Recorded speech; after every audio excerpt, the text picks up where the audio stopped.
係咁嘅，我好唔開心啊，所以今晚特登上嚟咁同你傾下。你係咩狀況搞到咁唔開心啊？嚟幫我點讚啊！直播間嘅朋友仔，因為今晚咧唔係幾好啊，成日斷網啊。你好，哦，係咁嘅，咁都係我同我老公之間嘅問題。嗯咁我老公喺間嗰啲家庭公司做業務嘅，咁佢就經常出差，咁我都有份工嘅，係咪？平時大家就各自忙，佢忙佢嘅，我忙我嘅。然之後咧，我哋就基本上聚少離多。咁樣嘅話，我哋嘅話題係比較少嘅。你知啦，時間長唔傾偈嘅話，即係唔溝通，慢慢會淡咗好多嘛。其實所以話啲感情咧都淡咗好多嘅。咁呢個時候咧，我就有個同事，咁個同事對我都係好照顧嘅。佢係廣西人，佢比我大咗6歲，佢仲未結婚嘅。我哋今年幾大啊？我今年30。哦，佢36歲未結婚，咁你點做？你啊？咁工作當中咧，就有時可能需要幫手，咁佢都好積極，經常幫手，係咪咁講？咁一嚟一往，大家經常傾偈，就有啲好感咯。咁舊年年初嗰時候，咁我哋兩個就忍唔住發生嗰種關係。咁點解咁容易忍唔住啊？我唔識點同你解釋啊。情到濃時係咪？可能係啩。就答咗未？嗰你好直接啊！係啊，我哋就搭埋一齊咯。搭埋一齊。我哋當時傾好咗㗎，即係話我同佢講，佢係單身係咪？但我有家庭嘅，我同佢講得好清楚。點解好似有回音嘅？冇，你繼續講啊。哦，咁咧我就話我哋兩個喺埋一齊，咁咧你就唔可以影響我家庭。咁佢都應承咗，跟住我先同佢來往嘅。咁諗唔到，我同佢相處半年之後咧，你知唔知啊？佢好衰㗎，佢想將我據為己有啊！想將你據為己有啊？係啊。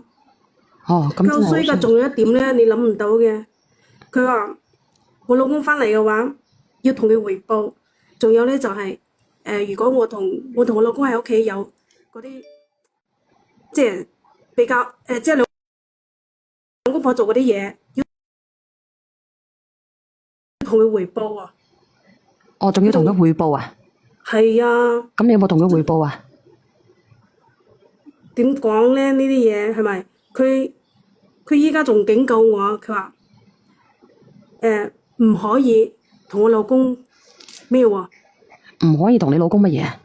咁你有冇聽佢啊？交功課啊？啊，點解啊？點解唔可以啊？佢要將我據為己有。佢話係啊，佢好過分㗎，佢。啊。然之後咧，除咗呢啲嘢之後，佢仲將佢宿舍裝咗攝像頭。然之後咧，我哋兩個人搞嘢嗰時候咧，就全部攝晒落嚟，影晒落嚟。佢話叫我冇搞花樣，冇搞其他嘢，因為咧佢話佢依家都唔想再揾老婆啦，咁就叫我幫佢生個仔，咁就得啦。我之前好似又有一個呢啲咁樣嘅朋友連過，即係佢叫你同佢生個仔啊？係啊，佢叫我啊，咁我梗係唔聽佢噶。佢就話我如果我唔聽佢嘅話，佢就會話俾我老公知喎。仲有啊，佢威脅我啊。啊！佢同我做嗰啲嘢嗰時候咧，就專登叫我打電話打通我老公嘅電話。佢仲話等佢一邊整我，然之後咧就一邊同我老公傾偈。你話咯，佢幾咁變態，真係好變態。咁係咯，所以話我好驚我老公知道噶。即係每次都係咁樣要你打電話。係啊。真係變態嘅喎，姐姐，你真係遇上咗一個有問題嘅喎，我第一次聽嘅喎，咁樣。所以話咯，我又驚我老公知道喎，你話我點算呢？呢段時間咁長時間咯，我都屈住，所以今晚上嚟同你傾下偈咯，睇下有咩辦法可以解決到咯。你話有咩辦法啊？直播間嘅朋友仔有乜嘢辦法啦？你哋有冇辦法啦？有辦法嘅連下上嚟啊！有冇辦法啦？吓，我自己都眼花。你哋可唔可以幫我點讚啊？阿小婉姐姐咧，而家仲俾人哋限緊流啊！啊，有冇辦法啊？你係遇人不淑，係唔係啊？有冇人連上嚟？有冇人連上嚟？幫我點點讚先，幫我點點讚先。呢個朋友仔話：咁你老公，你老公係乜都唔知㗎，係咪啊？係，佢依家仲未知。咁如果我唔應承佢嘅話，佢就爆俾我老公知。咁佢暫時應該唔會爆俾你老公知啩？咁我就要聽佢嘅咯。你諗下，佢影低我咁多相，仲有我哋兩個喺埋一齊嗰啲相，你諗下幾變態？都係好變態嘅。你哋有冇辦法啦？我封咗啊！有冇人連上嚟？有冇超級評論員連上嚟？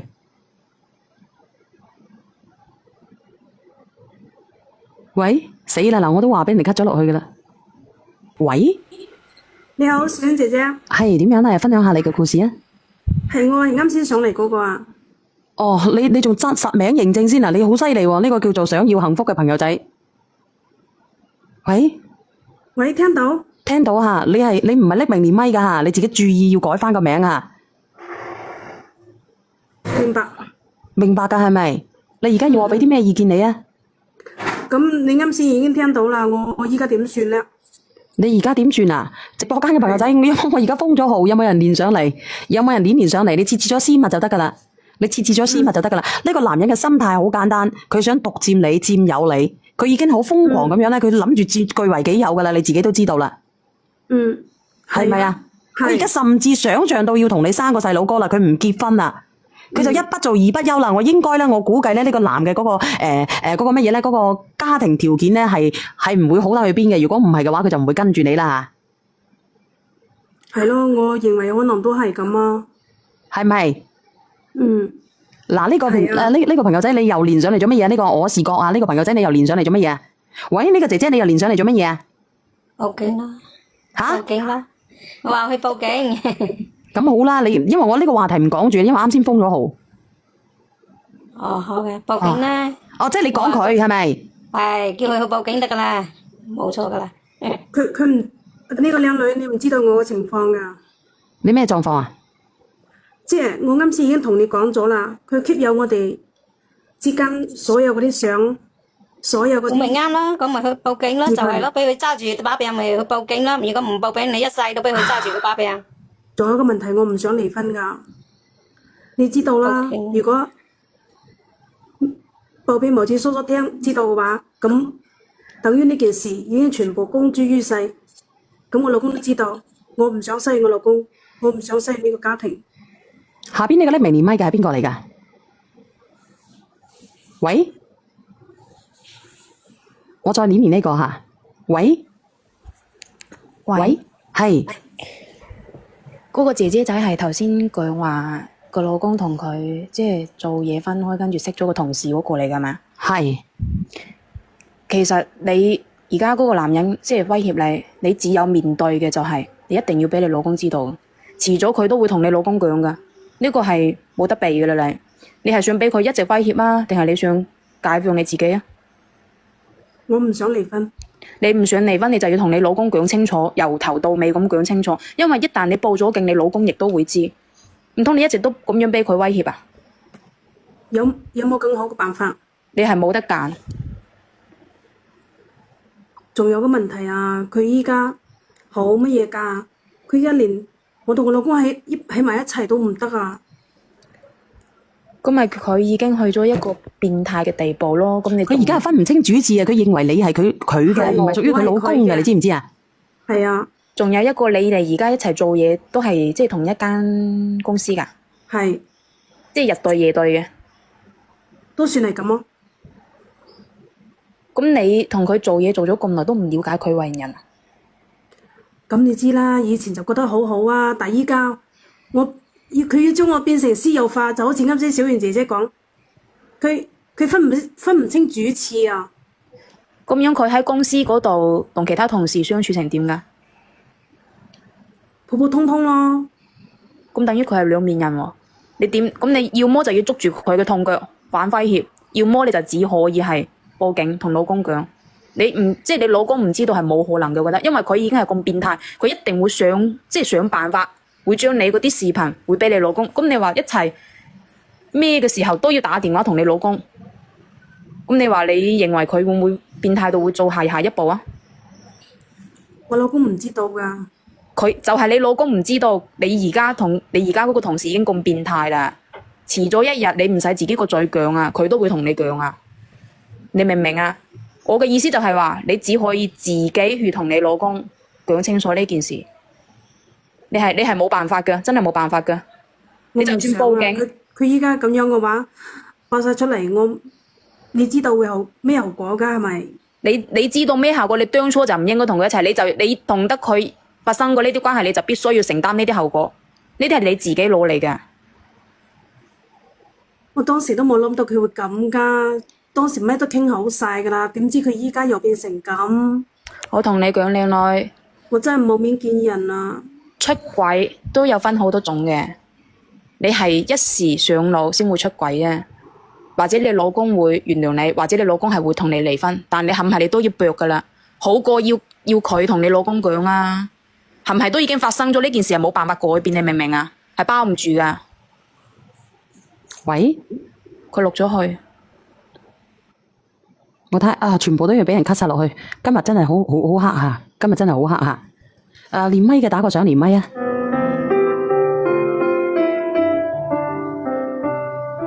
呢個朋友仔講乜嘢？我睇下連唔連得到佢吓。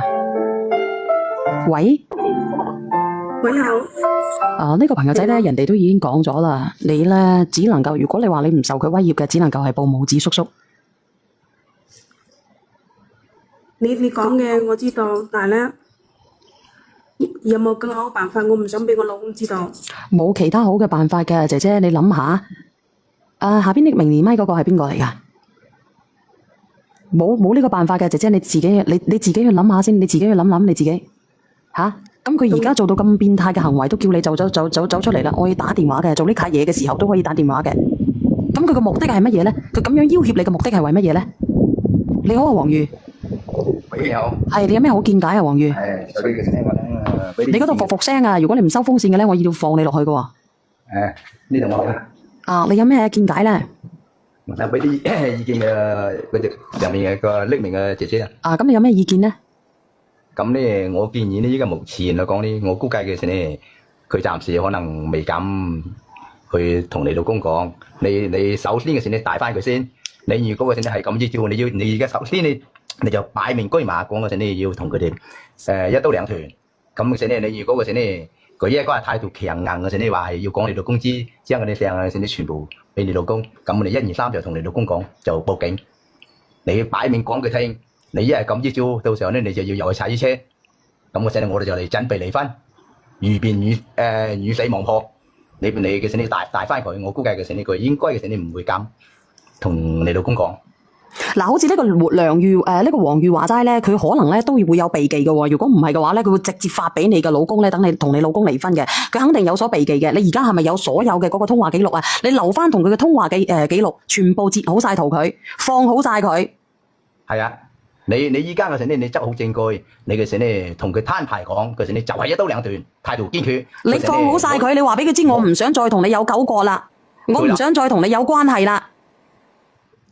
因為今次嘅時咧，你搞大我啲家庭，到時候咧我就預變嘅時咧魚死網破，我嘅時咧就預變老公冇要我，嗰時咧你就要又要踩車，我相信佢咧都要考慮到嘅時咧佢以後嘅。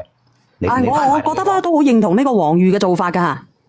係，所以講嘅時咧有時好難連線嘅時咧，我好似重班嘅時咧，或者姐姐嘅時咧，我都相信有懟佢哋嘅，嘅時咧又連唔到，所以我今晚嘅時咧覺得嘅時咧，你可以帶翻佢，你就攤牌同佢講，反正嘅時咧又係一刀兩斷，嘅時咧到時候佢哋你再冇有任何加割，你如果嘅時咧一係同我老公講，到時候咧你就又去踩車人哋講，你攤下牌講佢聽，我就預備離婚，咁嘅時咧應該有得交代。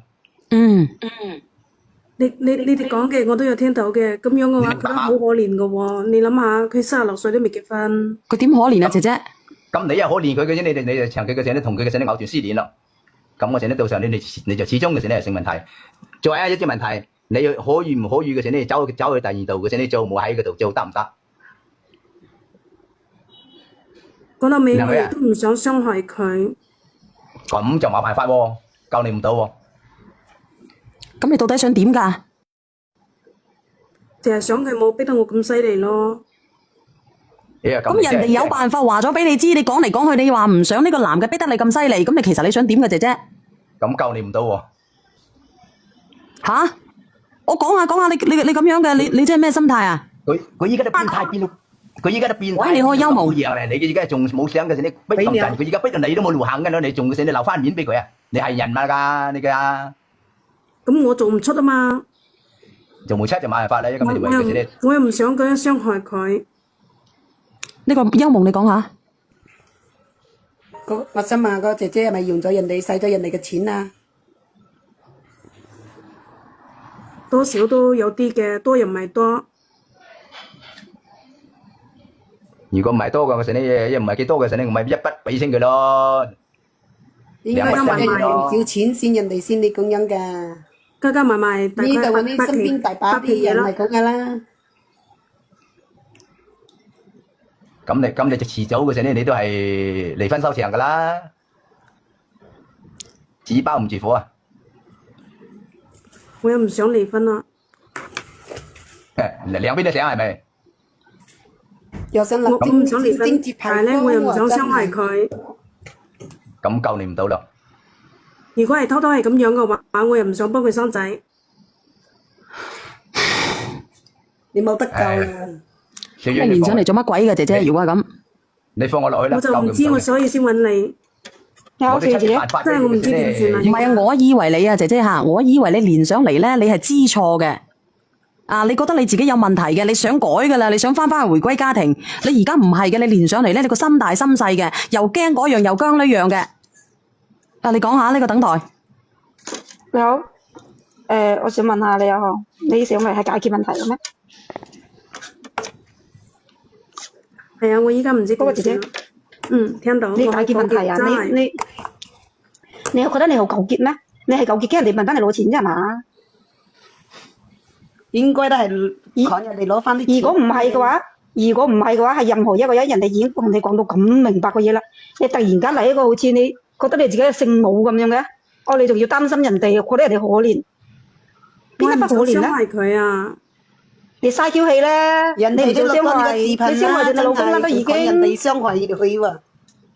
你都已經傷害緊你老公啦，你仲覺得你唔傷害？你真以為你自己聖母啊？咁又唔係咁你冇將自己講嘅。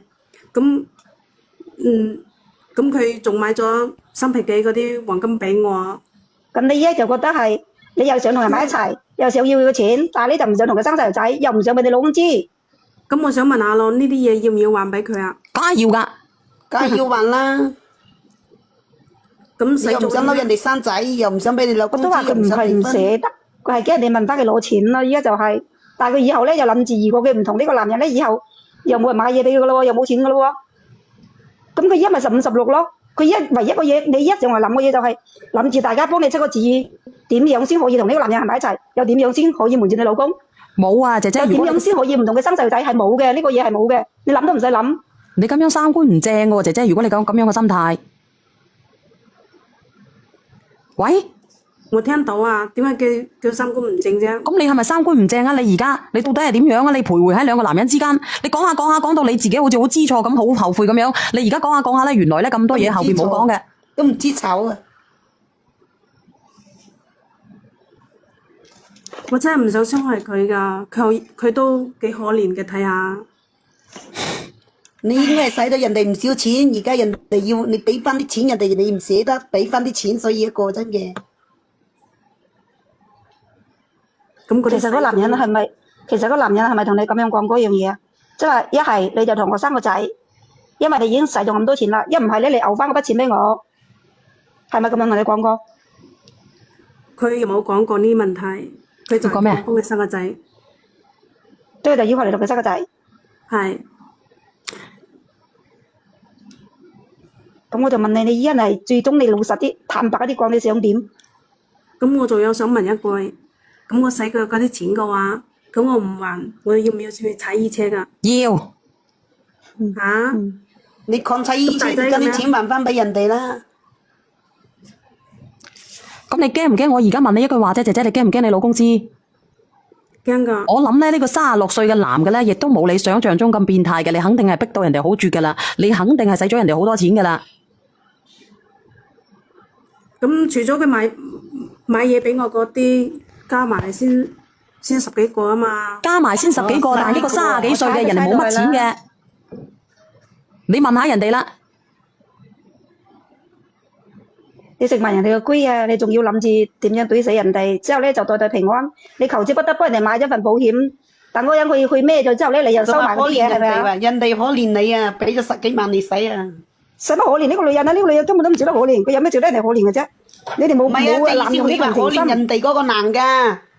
其實最咁你哋都冇喺度可憐佢，係佢老公可憐。其實最可憐就係佢老公。其實講變態應該係佢變態，唔係嗰個男人變態。可能分分鐘鐘咧，就嗰男人都仲覺得可憐嘅，因為已經唔見咗應該係10幾皮想分手，知唔知？想跟翻家庭，然後咧又嗰啲錢又唔嘔出嚟俾人哋，跟住人哋威人哋就佢，係一個咯，咪錄視講句頻咯。唔好聽嗰個咧，即係或者嘅可能炸暈晒嗰個男人啦，個男人喺嗰個男人身上炸唔暈，炸唔到嘢啦，佢就諗個辦法撇開咗人哋，點知人哋反咬咗佢咪死咯嗱，自己老嚟我衰啊！身邊都有個同事都係咁樣㗎。所以就係佢變態咯，唔係嗰個男人變態咯。咪咯，咁自己老嚟衰嘅冇辦法噶啦。係佢啊，你有自己抵死啦，唔係話人哋啊。唔係我啊，你哋諗錯咗啦。姐姐仔，我而家同你分析，你又唔想同個老公離婚，你又想撇開嗰個男人，但你又唔想還翻嗰10幾個 W 俾翻嗰男人，我冇話撇唔撇開佢，反正咧我就唔想俾佢威脅住。咁想威脅即係等於你還返錢嚟咯2+1同時仲要洗埋人哋隻豬，係咪咁嘅意思啊？唔得㗎，姐姐。嗱，佢30幾歲啦，你都知道啦，佢為咗你應該使晒呢啲錢，冇錢娶老婆，冇錢生仔㗎啦。咁佢咪就等於人哋生個小朋友咯。就等於人哋36歲揾咗10幾個 W 已經使晒你身上，你而家唔知足，仲要洗埋你隻豬。你而家係其實講真狗入佢啦去掘巷啊！ 30幾歲個男人手頭先咧有成30幾萬，10幾萬嘅話都已經唔知點樣做出呢10幾萬都已經好慳噶啦，你已經使人哋10幾個嘢，之後咧你就臨住拍攞又走，趕狗邊有咁可入去能掘巷啊！啊？你等等先啊！咩叫趕狗又掘巷啊？你入咗去，隻狗走唔得出嚟啦。當時佢好驚啦，佢發瘟啊，佢就會係咬住你唔放，姐姐。你而家嗰個狀況咧就係咁樣嘅狀況，佢咬住你唔放，係因為你趕咗入去掘巷，你使晒嗰啲錢。你講錯咗啦，我一開始已經講咗啦，我哋之前已經講掂傾好，冇打攪我家庭。但係咧佢相處咗之後咧，就好似你啱先講嘅，佢分唔清主次啊。問題係咁樣，姐姐你唔好去乜嘢啊嘛？你知道呢個男嘅佢冇結婚嘅，佢係對你有向往嘅，你可以唔使嗰啲錢嘅，你就咁俾佢勒㗎，咁樣佢就唔會猜住你㗎啦嘛。咁係佢自但係而家你又使己咗人哋10幾萬咧。其實佢咧又想要嗰啲錢，又想要埋嗰個人，但又唔想同個老公離婚，你明唔明啊？結得一上二再得三，冇啊！啲姐姐仔都講咗啊，姐姐仔邊有可能㗎？你咁樣，佢而家就係想全部都想要晒，就唔想嗰個男人即係錢得嘅咁犀利，但佢又唔想撇嗰個男人係，佢話佢可憐，好你唔諗下你老公可唔可憐嘅？你老公都好可憐㗎喎，狗急跳牆啊！冇錯啦，呢個朋友仔講得啱啦。喂，喂，聽到？你講，喂，小姐姐，係你好啊，姐姐仔，你又點啊？冇，我講上邊嗰隻姐姐啫。你講下佢。我覺得佢今日連線上嚟，第一佢又唔想同嗰隻男嘅生仔，第二佢又唔想俾佢老公知，咁人哋連上嚟呢度係咪係連上嚟呢度做乜鳩？佢啱先佢連上嚟咧，佢話我好委屈，我好糾結。其實咧，我都係啊，好點樣我啱先？就係聽到佢話佢我正開始佢咪係話嗰隻男嘅幾變態咩？其實人哋個變態都係你一手做出嚟㗎，你肯定係逼到人哋即係話無空之地嚟，人哋先係咁樣做㗎。人哋可能嗰個男咧就覺得喺你身上使咗10幾個 W，多謝吉祥就相當於係一個老婆咁閪噶啦。你睇下佢，你睇下姐姐，佢肯去揾個老婆要幾多錢係咪？人哋都付個禮金幾多？廣東地區嘅最多你10萬蚊嚟，你使咗佢10鳩幾萬噶咯喎，全部個老婆本嚟噶喎。仲有第二個，其實咁你哋其實講真一句係話，如果嗰隻36歲嗰隻，如果36歲嗰隻契哥唔嗌佢還埋錢，唔嗌佢還翻嗰10幾皮嘢嘅話，佢肯定係拍屎忽就同人哋拜拜啦，又唔想俾佢老公知道嘅話，佢依家驚佢就係驚個十幾皮嘢啫嘛。佢話而家佢嗰個契哥咧就想要佢同佢生個仔，人哋就已經但係佢依家但係佢嘅意思又唔你唔好想佢話佢話佢唔想生仔啫。萬一你有咗啊，你嗰個仔都唔知邊個，我話俾你聽。係喎，真係噶喎。咁萬一有咗點算咧？你而家有冇去戴頭盔嘅？係啊。咁都有嘅。問題36歲嗰個又唔準你攞佢老公份咧。係啊，到時候如果你生咗嘅唔知邊，你有咗嘅唔知邊個嘅，咁就死噶啦喎。你永遠黐住個分分鐘咧咁樣嘅喎，然之後沉落海底嘅喎你喎。係啊，佢話佢嗰個契哥嗰邊一邊又同佢老公交功課，嗰邊一邊又同佢契哥緊嘢，到時候就算你有，你都唔知嗰隻仔係契哥嘅或者係你老公噶啦。而且好容易咧有 HPV 嘅。如果佢唔同佢老公交功課咧，佢老公就實知道佢出邊有男人嘅，所以佢同佢就係咯老公咧就呢個呢榮姐姐講得啱。你而家係密集交替嘅喎，如果有親嘅話，你要密集交替嘅喎，你咁樣去同人哋結合嘅喎。如果係再咁講即一句話，如果再係咁引落去嘅話，佢真係哦，俾人 cut 咗啊！呢個姐姐仔，你繼續講啊，呢個。所以佢而家咧係佢自己有問題，唔係嚟解決問題。係啊，係你有一上問題。二又得三，仲有咧，你打住電話，冇啦。即係你整下，佢仲要你打住電話，係因為咧呢個男嘅佢心理唔平衡啊，佢想揾一個平衡點啊。你又話佢變態，其實你自己都想噶係咪啊？係佢啊，唔係我啊。咁係咁，你點解要接得？你唔好唔接個電話咪得啦。你整嗰陣，咁佢咁變態，咁你做咩次次都要同佢夾埋一齊咧？我又想問你啦。明知佢咁變態，你做咩仲要撈佢一齊咧？講係咯咁口條。佢之前唔係咁噶，咁你後尾係咁，點解你要咁樣咧？咁所以我話我同佢喺埋一齊，佢有好多嗰啲相啊、視頻咁咯。咁就算係咁樣，問題係你使咗人哋10幾萬啊嘛，你唔還翻啲錢俾人哋，人哋肯定錄視頻噶。我身邊有個同事又咪咁樣，你還翻啲錢俾佢，佢咩視頻都俾翻你啊。哦，你身邊有個同事又係咁樣啊？係啊，真定係假㗎？係啊，呃你做乜嘢？咁一開始咧，佢係分嘅係咪？佢分唔甩係咪啊？唔係分唔甩，人哋個男嗌你還錢，唔係佢咧就唔係冇錢還俾人哋啦。佢唔捨得係咪人哋咧就約到去開房，然後咧就咩啊拍埋啲嗰啲相片咯。咁點解你個同事拉人哋去拍啊？你個同事咁鈍嘅？唉，咁人哋媽使咗人哋嘅錢，人哋要去還錢，佢冇錢還，咁咪去諗住瞓一覺，咁咪一個咯，還錢咯。唔係啊，好嘅時候點解俾人哋拍啫？俾人拍咗嗰啲相片發到抖音上面，整間廠啲同事都知道啊。咁點算啊？後尾啊，面皮盤啊咪面皮厚，係繼續喺呢度做咯。咁佢拍晒個成間廠都知道佢兩個喺埋一齊噶咯喎。咁佢老公知唔知啊？肯定知噶。嗱，咁個老公咧就冇辦法啦，硬要同佢喺埋一齊啦。紙包唔住火噶嘛，始終。係啊，係咯。聽唔聽得到啊？你唔好以為你阿媽使咗人哋10幾萬唔使一個啊！你唔使人哋嘅錢就唔咩嘢事都冇啊！我想問下你有冇俾㗎，願唔要？知唔知啊？你成日咁樣講係我使嘅，係佢俾㗎。喂，你好啊，哥哥。我係有問題嘅喎。哦，你有問題啊？傾嗰個姐姐嘅問題嘅，係啊。哦，咁我準備掛佢落去噶啦，你唔好走啊！嗱，姐姐，如果你有2條路走嘅，其實你可以撇甩呢個男嘅。如果你話撇唔甩嘅，你願意還翻啲錢俾人哋嘅，咁你可以連呢個哥哥仔上嚟，我叫佢匿名連咪，然之後咧我可以同你講服佢，咁你咧就回歸家庭。如果你冇嘅話咧，你就繼續係咁樣，然之後咧兩邊男人咧是但有個咧會咔嚓噶啦，然之後碎噶啦，撕乜嘢慢乜嘢斷噶啦，咁你就準備噶啦，到時候我就見唔到你噶啦噃。冇其他冇第二條路咩？咁你咪報案咯，你報案啦！如果佢真係有咁樣嘅行為嘅話，但係你又傷害咗人哋嘅啦喎，好似你話齋，你有冇意思先？係。其實錯嘅根源係喺你嗰度，你明知你自己有頭婚姻嘅，你喺度勾三搭四，你勾三搭四不特止，你仲整埋咁多蘇州市，使盡呢個男人嘅錢，你唔留翻半點嘅餘地，咁你點算呢？嗱，俾2條路你，聽晚你自己諗諗。如果你有咁大筆錢填翻落去嘅，咁你咧就可以連呢個男仔上嚟，叫呢個男仔關注我。我聽日連你2隻嘢上嚟。好啊，好啊。嗱，你自己考慮啊！嗱，匿名連咪，你唔好搞到人盡皆知。你老公邊度㗎？我呢個我都唔講住啊。咁你唔講住嘅話，你可以回關我。好，我回關你。咁我放你落去先啦，呢個係想要的幸福吓。嗯。嗱，我放你落去先。放我落啦。好啦。